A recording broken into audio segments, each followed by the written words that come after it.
Merdeka. Kita berjumpa di podcast Nusantara. Seni adalah jiwa peradaban dan budaya adalah tubuh yang mewujudkannya. Begitu banyak budaya yang lahir di negeri ini sehingga menjadi bagian dari kehidupan kita sehari-hari bahkan sampai menjadi sebuah legenda. Hari ini saya ingin membahas tentang reog dan menarik sekali karena reog sekarang semakin dikenal, semakin terkenal dan saya hari ini kehadiran Pak Agus, Sekjen dari Paguyuban Reog se-Jabodetabek. Ya, Selamat datang di podcast Nusantara, Pak. ya, selamat datang, Mas. Jadi se-Jabodetabek berarti juga ada se-Jawa Tengah, se-Bali dan lain-lain kah? Sebenarnya gini, Mas, Paguyuban Reog Ponorogo Jabodetabek itu awalnya tahun 1985 ya berdiri itu, Lama sekali, Pak. lama. Jadi ada 12 grup reog di Jabodetabek itu, ada 12 grup reog. Nah, masa itu, grup ini masing-masing, mencari, job masing-masing lah ya. Nah, tahun 85 oleh Pak Beguk Purnomo Sidi, Ya. beliau mantan Bupati Wonogiri. Nah, itu dengan 12 grup itu dibuatlah perkumpulan Reog Ponorogo DKI Jakarta. Itu waktu tahun 85, itu baru 12 grup, Mas. Nah, setelah itu, perkembangan berikutnya sampai saat ini, kemarin tahun 2025 itu setelah kita musyawarah paguyuban itu ada 65 grup Reog Ponorogo di Jabodetabek. Nah, kita bagi itu beberapa korwil. Jadi kita ada 8 korwil di Jabodetabek itu. Jadi ada koordinator wilayah masing-masing. Jadi ada Paguyuban Reog Ponorogo Jabodetabek. Nah, kemudian kita koordinasi ke bawahnya itu ada korwil. Nah, misalkan korwil Jakarta Selatan, kita ada 14 grup di sana. Ada korwil Jakarta Pusat dan Jakarta Barat. Ada korwil Jakarta Utara. Ada korwil Bogor. Ada korwil Bekasi. Ada korwil Tangerang Selatan. Ada korwil Tangerang Banten. Jadi kita ada 8 grup reog di Jabodetabek. Kita bicara berapa orang berarti ya kalau di total? Satu grup itu minimal 65. 60 kali 8. 65 grup. Kali 65 grup. Kali 65 grup. Wow. Iya. Bisa ribuan berarti ya? Ya, hampir ribuan. Itu baru pelaku ya, Mas. Betul, ini Baru betul. pelaku. Dari dalam satu grup itu bisa melakukan pagelaran reog Ponorogo itu ya minimalnya itu 45 personil. Itu penari dan pemusik. Nah, belum termasuk ya yang lain-lain lah, yang penggemar Ya. reog. Apakah harus punya darah Jawa Timur, Ponorogo atau? Sebenarnya tidak juga. Karena pelaku reog Ponorogo di Jabodetabek itu tidak semuanya berasal dari Jawa Timur. Jadi suku yang berbeda-beda? Ada yang dari Lampung. Sunda gitu? Ada. Otomatis Bogor itu Iya. kebanyakan kan Sunda. Bogor, Tangerang, untuk Jakarta sendiri juga, Betawi juga banyak yang ikut belajar Reog. tari reog Ponorogo. Apa yang membuat mereka kemudian tertarik reog menurut Pak Agus? Jadi gini ya, Mas, kebanyakan beranggapan bahwa reog itu ada unsur Ya, mistis dan lain-lain. mistisnya dan kesurupan lah dan lain sebagainya. Tetapi kita lebih menekankan bukan karena itu, karena nilai-nilai seni yang terkandung dalam reog ini banyak sekali ya, Mas. Jadi kita lebih mengajarkan bukan reog itu kesurupan dan lain sebagainya. Itu tidak ada di reog sebenarnya. Dengan kita coba perkenalkan tari jatil misalkan, dengan cewek-cewek yang berjoget dengan lemah gemulai, dengan cerdas terengginas, itu kan sebenarnya menggambarkan prajurit. Nah, itu dengan pelan-pelan akhirnya mereka suka dengan tarian itu. Kalau jumlahnya menjadi begitu banyak, artinya memang ada pertumbuhan, ada ruang agar kelompok-kelompok reog ini tumbuh di Jabodetabek. Sebenarnya kita ada beberapa kegiatan ya, pembinaan. Kita kerjasama dengan Badan Penghubung Daerah Provinsi Jawa Timur, dengan Dinas Kebudayaan DKI Jakarta untuk memberikan pembinaan ke sanggar-sanggar reog yang ada di Jakarta ini. Jadi dari adanya satu sanggar dan di situ ada penari. Nah, nanti dari penari yang sudah bisa ini nanti membuat sanggar reog yang baru. Gitu. Jadi berkembangnya grup itu seperti itu, sanggar-sanggar reog. Ya. Nah, sekarang coba cerita tentang filosofinya, Pak. Filosofi dari tokoh reog Ponorogo Dari sendiri. reog ini ya. jadi gini Mas, reog itu, ada beberapa versi ya, Mhm. ada beberapa versi. Yang pertama itu, ada versi legenda atau cerita terkait kerajaan Banterangin waktu itu. Mhm. Jadi tahun 900 tahun Sakanya ya. Jadi kalau tahun Masainya kurang lebih tahun 918 Masai. Mmm. Itu ada seorang guru punya 2 murid, namanya Ki Anjar Lawu. Nah, 2 murid ini namanya, Klono Sewandono sama Bujangganom. Jadi 2 murid ini dikasih, pusaka lah. Yang Klono Sewandono ini dikasih pusakanya cemeti, yang Mmm. namanya Samandiman. Oh. Terus, yang Bujangganom ini dikasih pusaka 2, pusaka topeng sama pusaka, belut putih.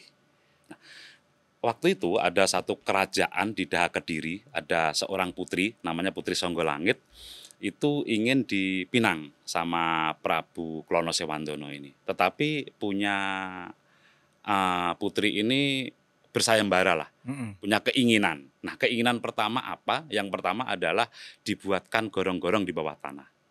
Yang kedua, hewan berkepala 2. Dan yang ketiga adalah kesenian yang belum ada di muka bumi ini. Nah, Mmm. jadi 3 permintaan itu.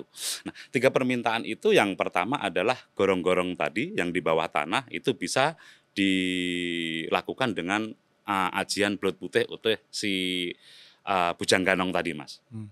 gitu. Nah, akhirnya, eee, permintaan yang selanjutnya itu adalah hewan berkepala 2 Mmm. dan, yang satu lagi adalah kesenian yang belum ada di dunia lah, belum Mmm. ada di muka bumi ini. Mmm. Nah, akhirnya pada saat berangkat ke kerajaan Daha Kediri untuk melamar Putri Songgolangit itu di hutan Lodoyo namanya, itu dihadang oleh, Raja Singobarong. Nah, Raja Singobarong itu juga menginginkan Putri Songgolangit itu, Mhm. putri dari, kerajaan Raja Kediri itu. Nah, di situ terjadilah pertempuran antara, Prabu Klono Sewandono dengan Singobarong ini. Pertempuran awal itu diawali oleh, 144 prajurit berkuda yang menghadapi. Nah, yang sekarang, dinamakan di reognya itu tari jatil. Tari jatilan itu sebenarnya prajurit, Mmm. menggambarkan prajurit berkuda. Dan juga ada pasukan lagi, yang sekarang menjadi Warok Ponorogo itu, Ya. tari Warok itu. Nah, itu kalah dengan, Raja Singobarong itu. Nah, Raja Singobarong itu, bisa berubah wujud. Jadi bisa berwujud manusia, harimau, dan dia selalu ada di kepalanya itu burung merak. Jadi setiap, Oh. Singobarong itu lemah, itu dalam peperangan itu, jadi burung merak itu matok-matok Mhm. matok-matok si, Singobarong itu, akhirnya kekuatannya pulih lagi. Nah, akhirnya dikalahkanlah sama, Raja Prabu Klono Sewandono ini Mhm. dengan kekuatan tadi, pusaka yang diberikan oleh Ki Anjar Lawu yaitu Pecet Samandiman. Jadi pada saat pertunjukan reog, Prabu Klono Sewandono itu pasti ada cemeti Ya. yang buat senjata. Nah, Itu itulah buat ikonik sekali ya? iya, menaklukkan si, eee Raja Singobarong yang akhirnya menempellah singa dengan di atasnya merak tadi. Mmm. Dan itulah dijadikan hewan berkepala 2, itu Mas. Jadi selain itu pada saat ke Kediri untuk mengantarkan itu diiringi oleh tabuhan gamelan, gamelan musik reog Ponorogo. Mmm. Ya ada kenong, ada ketuk, ada gong, ada Ya. kendang, dan yang paling mengandung unsur magisnya terasa itu tiupan trompetnya, itu Mas. Mmm. Iya. Ini versi yang paling populer berarti ya? Itu versi yang pertama terkait legenda dan, cerita, asal mula reog Ponorogo. Tetapi, pada tahun 1496 ya Mas, 1496 itu waktu itu hari lahirnya Ponorogo, waktu Betara Katong diwisuda sebagai Bupati Ponorogo itu tahun Mmm. 1496. Nah, sebelum tahun itu, mungkin perkiraan pertengahan abad 14, 1450 lah Mmm. pada saat itu masih, waktu itu kerajaan Majapahit, rajanya itu Brek Kertabumi atau Brawijaya kelima. Jadi di Ponorogo itu dulu namanya Wengker, Mas. Ya, Wengker, ada seorang Demang. Demang itu di bawahnya bupati ya. Jadi kalau zaman dulu itu kan ada bupati, ada kademangan gitu. Ya. Kademangan itu sama halnya seperti satu kawedanan. Satu kawedanan itu kurang lebih 5 kecamatan lah yang menangani itu. Nah itu ada Demang namanya Demang Suryo Ngalam. Atau sekarang dikenalnya dengan Ki Ageng Kutu. Nah pada masa itu, masa kerajaan Majapahit, Brawijaya V, Brek Kertabumi, itu dulu kan mempunyai istri selir yang dari Campa. Ya. Nah, istri Campa waktu itu. Dan dikit demi sedikit Majapahit itu kan mulai runtuh kekuasaannya. Karena apa? Karena Raja Majapahit pada waktu itu sangat mudah sekali disetir dan dipengaruhi oleh keindahan daripada ya permaisuri itulah. Salah satunya Putri Campa. Nah, Ki Demang Suryo Ngalam ini atau Ki Ageng Kutu ini dia seorang Demang yang jauh lah, raja dengan Demang itu kan jauh, Mas. Jadi bagaimana untuk mengingatkan sang raja ini agar sadar.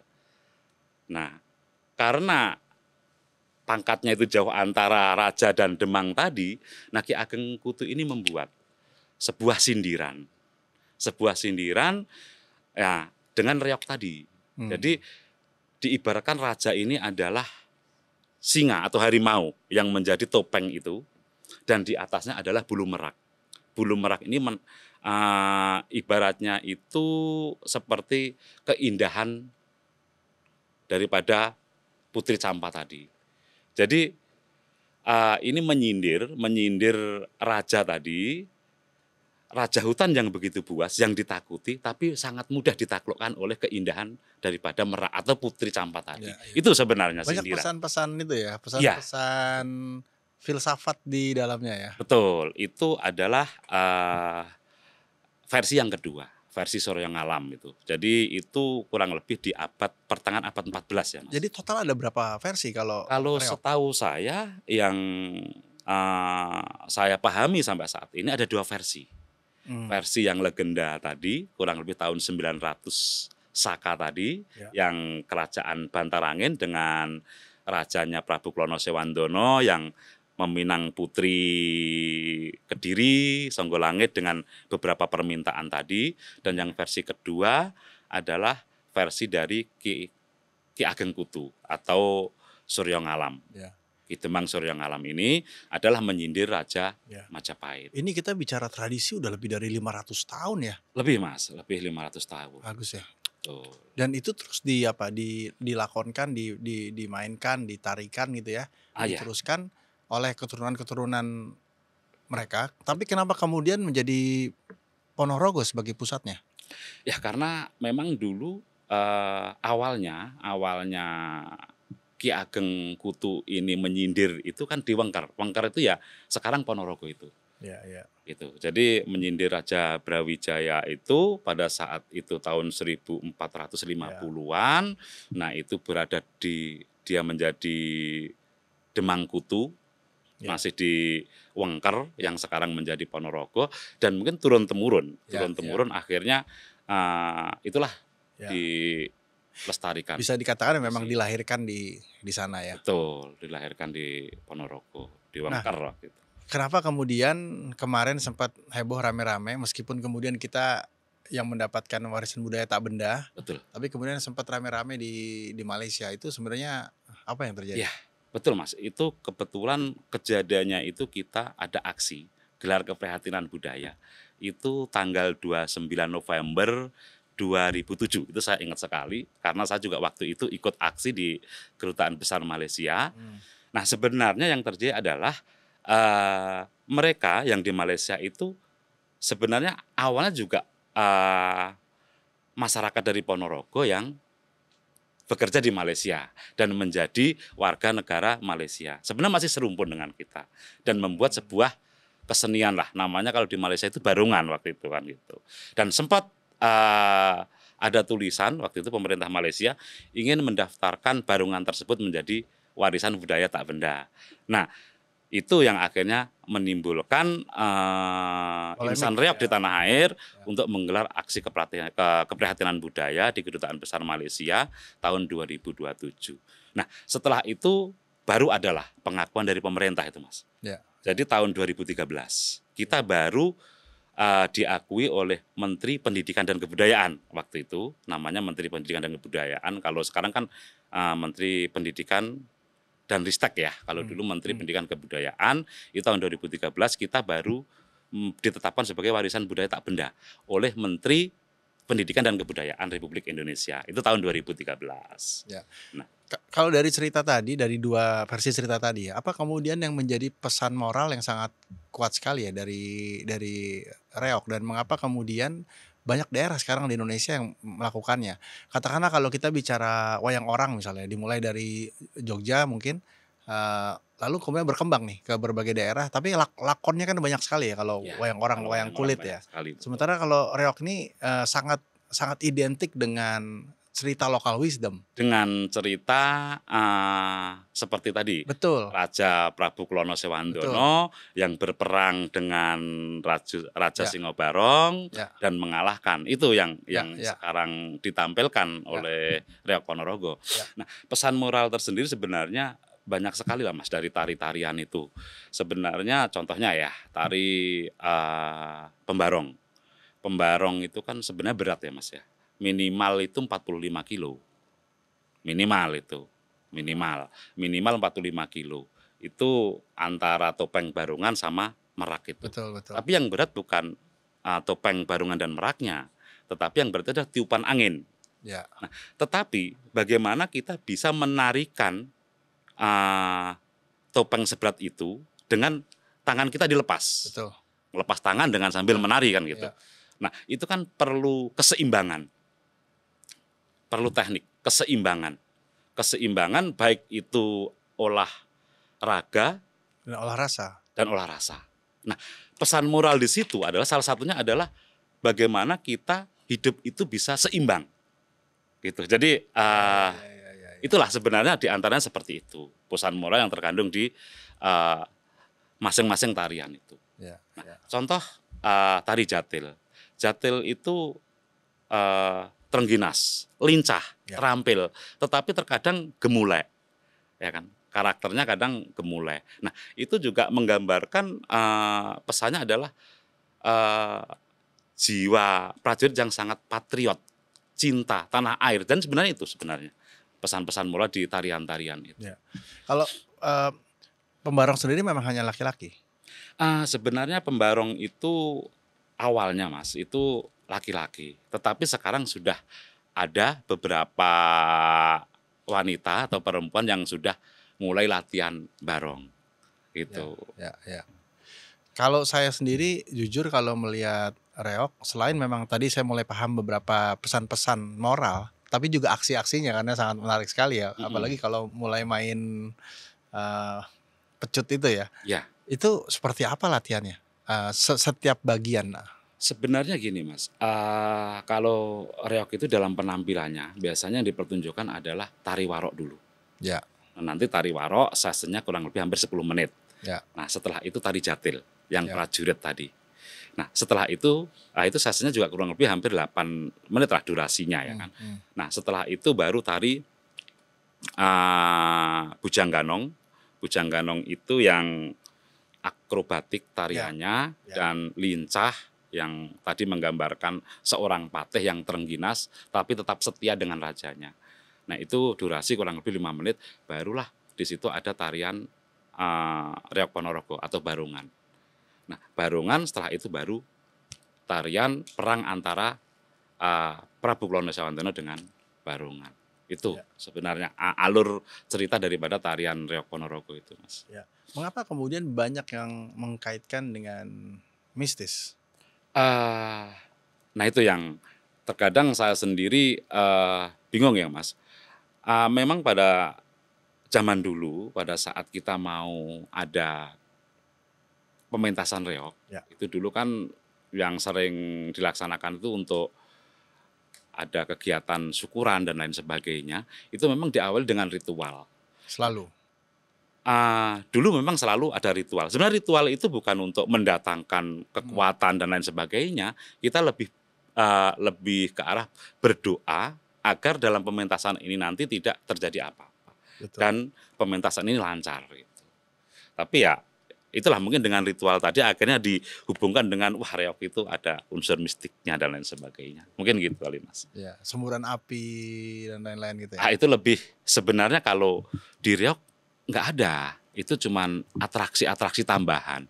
Lebih banyak kalau yang semburan reog, makan beling itu kan kuda lumping Mas. Iya, jadi kuda lumping. Kalau di reog itu nggak ada sebenarnya. Kita nggak ada itu.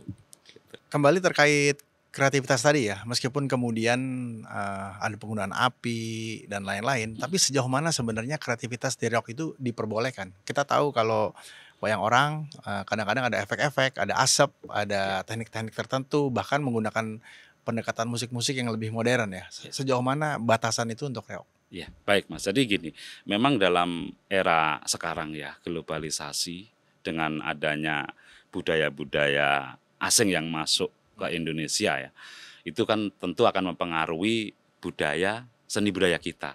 Nah, kita di reog juga harus punya pengembangan kreasi yang bisa kita paling enggak bersaing lah dengan budaya-budaya itu. Nah, selama ini reog itu kan pakemnya ya seperti itu ya Mas. Betul. Ya. Tetapi ke depan tentu harus bisa ditambah. Misalkan contohnya dengan menggunakan tambahan lampu-lampu LED, dengan dubbing suara-suara digital gitu kan. Nah, itu mungkin bisa menjadi tambahan lah. Nah, termasuk kostumnya. Maka topengnya, nah itu karena apa, kita juga harus menyesuaikan dengan perkembangan di masa yang akan datang gitu, karena sekarang ini Mas, pagelaran reog itu kan nggak mudah kita dapatkan loh, Nggak mudah dan nggak murah. nggak mudah dan nggak murah karena terus terang dalam satu pagelaran aja paling nggak minimal ya kosnya itu 7 jutaan lah Mas ya, 7 jutaan melihat tarian seperti itu kan gitu kan, paling cuman berapa menit gitu kan, nggak sampai 1 jam kan gitu kan akhirnya otomatis pagelaran-pagelaran di ruang terbuka ini kan berkurang. Nah, dengan berkembangnya dengan di era digital saat ini, kita harus bisa nantinya mengembangkan reog itu secara dengan melalui media sosial, secara online dan lain sebagainya Mas. Itu tantangan yang harus kita lakukan nanti ke depan. Apakah hal ini sudah menjadi semacam permenungan dari para senior gitu ya? Dan apakah ada satu kata suara yang sama bahwa iya memang kita harus ada perubahan-perubahan itu, atau di dalam komunitas reog masih ada perbedaan di sana? Ya, memang itu tantangan juga buat kita. Karena untuk para senior dulu, ya reog harus seperti itu kan gitu. Pakemnya begitu. Tetapi kan kita bisa mengembangkan yang tadi saya sampaikan. Tetapi tidak meninggalkan nilai-nilai tradisi yang terkandung di dalam reog Ponorogo itu Mas itu. Yang penting itu kan gitu. Jadi nilai-nilai tradisinya, pakemnya juga tetap kita pegang, tetapi pengembangan juga harus ada. Gitu. Mas Agus cerita peran Mas Agus di paguyuban, dan kemudian kalau dalam pementasan biasanya tanggung jawab ada di mana? Sebenarnya gini Mas, saya itu kan belum lama ya gabung di reog itu 2026 Mas. 2026 itu 2006 maaf. 2006. Sorry, 2006 ya. 2006 itu saya ini Mas. Kalau sekarang kan posisi di Sekjen ya, Sekretaris Jenderal Paguyuban Reog Ponorogo Jabodetabek. Dulu saya di grup Mas. Jadi belajar nari. Nah, saya dulu barong. Yang angkat itu Mas, dadak itu Mas. Jadi saya pernah ingat waktu itu agak lumayan jauh ya Mas, muter-muter itu pada tahun 2008. Ya, 2008 itu dalam event 100 tahun kebangkitan nasional. Nah, itu saya ngangkat itu dadak merak itu di Gelora Senayan yang sekarang Gelora Bung Karno itu Mas, itu muter Mas 3 kali. Nah itu itulah lumayan memang ya, itu saya dulu di reog di situ gitu. Ya, tapi semua itu kan kuat karena tadi semua itu belajar.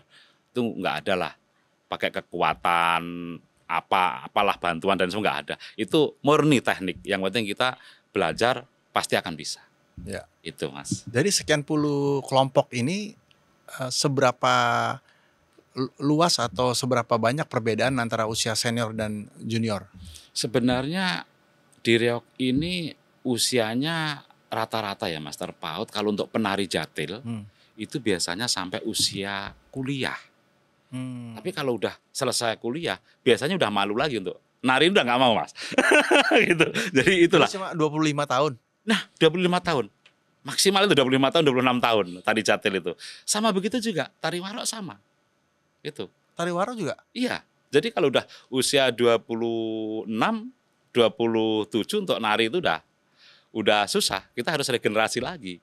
Kalau pembarong itu masih Mas, masih usia 40 itu masih bisa pembarong. Nah, bujang ganong itu pun juga sama.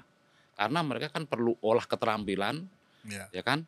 Olah akrobatiknya itu ya usia maksimal ya 26 tahun pembarong itu pun. Nggak bisa lebih dari itu. Kalau lebih dari itu udah udah kurang kelincahnya. Tapi ya itu tadi, kita tetap regenerasi terus. Ya.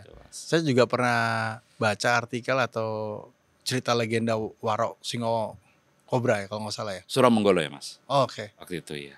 Ya. Itu seperti apa cerita itu? Kalau itu kan sebenarnya yang terkait Warok Suromenggolo tadi Mas. Kita kembali ke yang Ki Kutu, Ki Ageng Kutu Suryo Ngalam itu. Ya. Nah, Suromenggolo ini kan anak daripada Ki Ageng Kutu tadi. Jadi ada punya anak satu Suromenggolo, Surohandoko dan Niken Gandini. Kan gitu. Tapi ini masuknya legenda atau sudah sejarah Mas? Kalau itu sejarah. Oh, oke. Kalau itu Babat Ponorogo Mas. Jadi awal mulanya Islam masuk ke Ponorogo itu Mas. Jadi tahun 1496. Ya. Jadi 1496 itu Bupati Ponorogo yang pertama, yang Betoro Katong itu, diwisuda menjadi bupati itu tahun 1496. Nah itulah adanya tadi Warok Suromenggolo, nah terus ya itu tadi Ki Ageng Kutu itu. Itu kan sebenarnya itu bukan reok, tapi itu cerita terkait masalah Babat Ponorogo Mas. Jadi masuknya Islam ke Ponorogo kalau itu.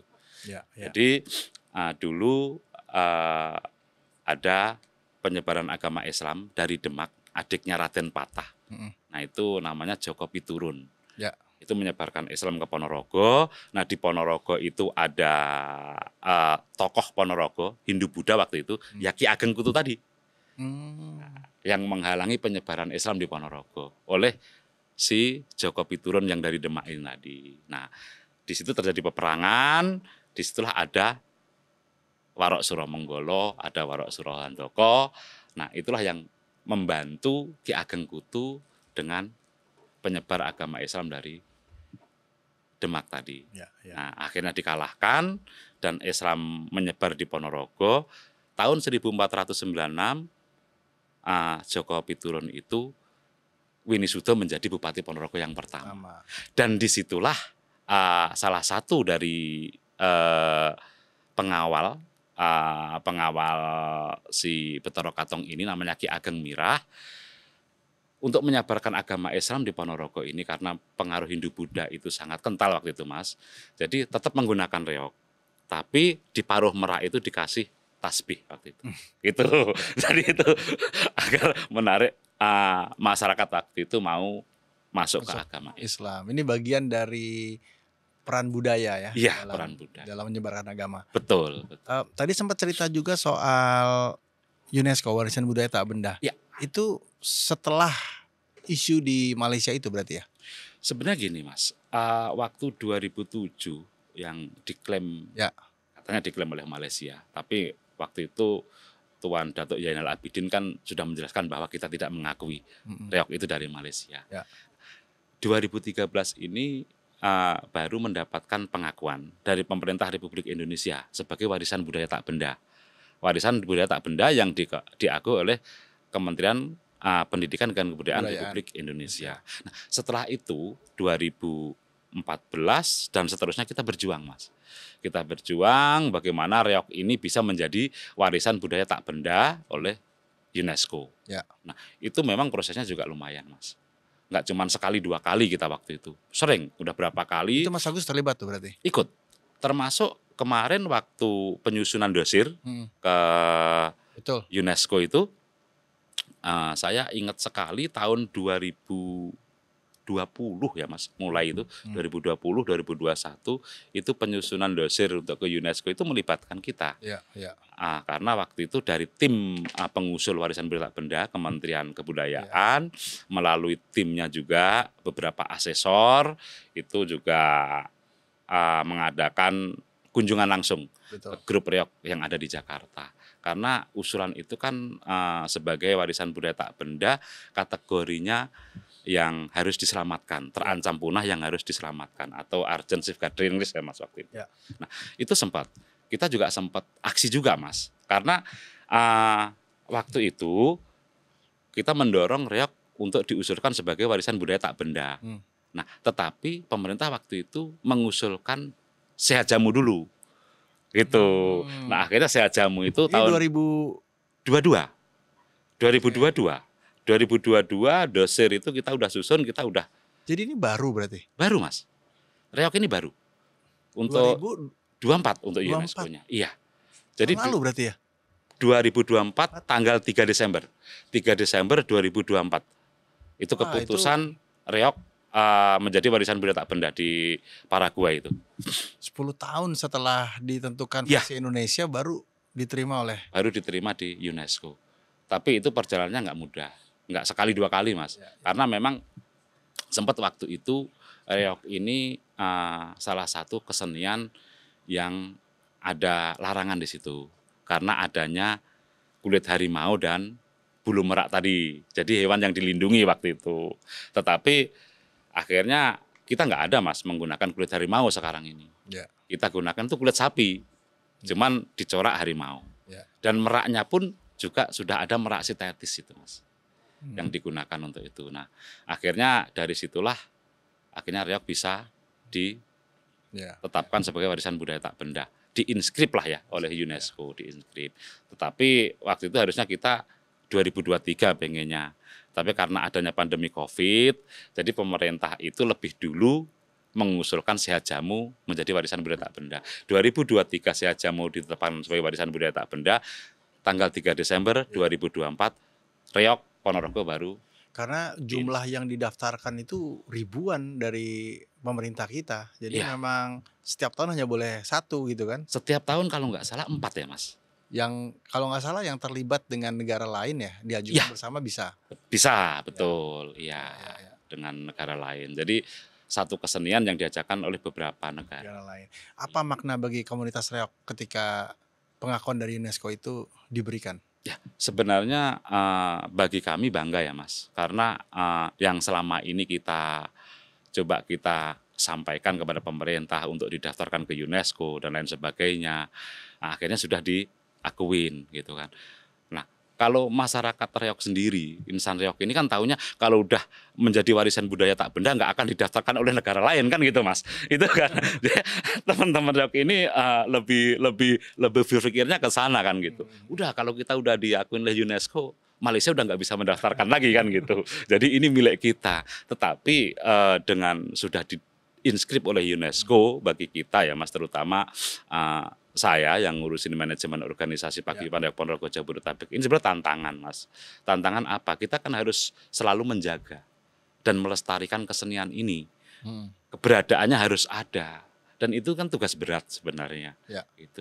Di lain sisi kita memang bangga. Betul. Sudah diakui UNESCO. Tetapi di sisi lain kan kita harus menjaga reok Ponorogo ini harus tetap ada. Harus kita lestarikan.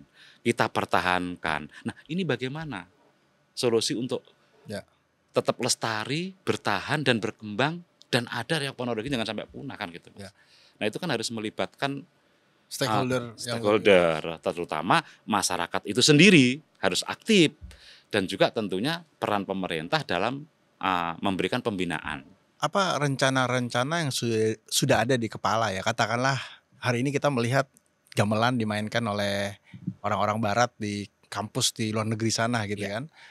Kita juga melihat barongsai masuk ke Indonesia juga dimainkan oleh banyak komunitas di sini. Betul, iya. Apakah seperti itu bayangan Mas Agus juga dengan teman-teman di kepengurusan ya untuk mendorong reog sampai sejauh itu? Kita pengen seperti itu, Mas. Jadi kita dulu pernah ada tahun 95 ya, Mas ya. 94 95 itu ada namanya Sadupi. Sarana Duta Utusan Perdamaian Indonesia. Itu ke luar negeri. Itu reog dulu, Mas. Waktu itu presidennya masih Pak Soeharto ya. Ya. Nah, itu reog ke beberapa negara waktu itu. Mempromosikan reog Ponorogo dengan Sadupi tadi. Ya. Nah, itu. Nah, kita juga pengen seperti itu, Mas. Gitu. Jadi paling tidak melalui Menteri Kebudayaan kita juga ada promosi ya kan di luar negeri, mungkin di KBRI. Nah, selain itu juga kan sebenarnya ini ada juga di luar negeri, Mas. Di Amerika ada. Oh, sekarang ada? Ada, Mas. Di Taiwan ada sebenarnya gitu. Tetapi kan kita selain itu juga kita harus ada promosi melalui kedutaan besar kita yang di sana. Ya. Taruhlah yang paling mudah sebenarnya, Mas, pada saat ada kunjungan kepala negara yang hadir ke Indonesia gitu kan.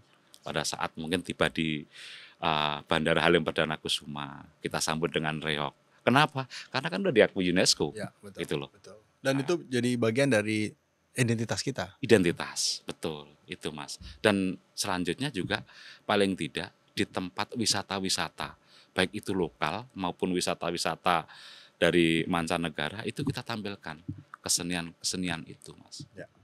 Itu kan membawa pesan tersendiri nanti bagi mereka. Ya, betul. Wisatawan. Mas Agus, terakhir, Ya. apa yang jadi tantangan, harapan dari teman-teman di Paguyuban dan juga komunitas reog di seluruh Indonesia? Ya, tantangan kita banyak sekali, Mas, sebenarnya terkait pengembangan dan pelestarian reog ini untuk regenerasinya.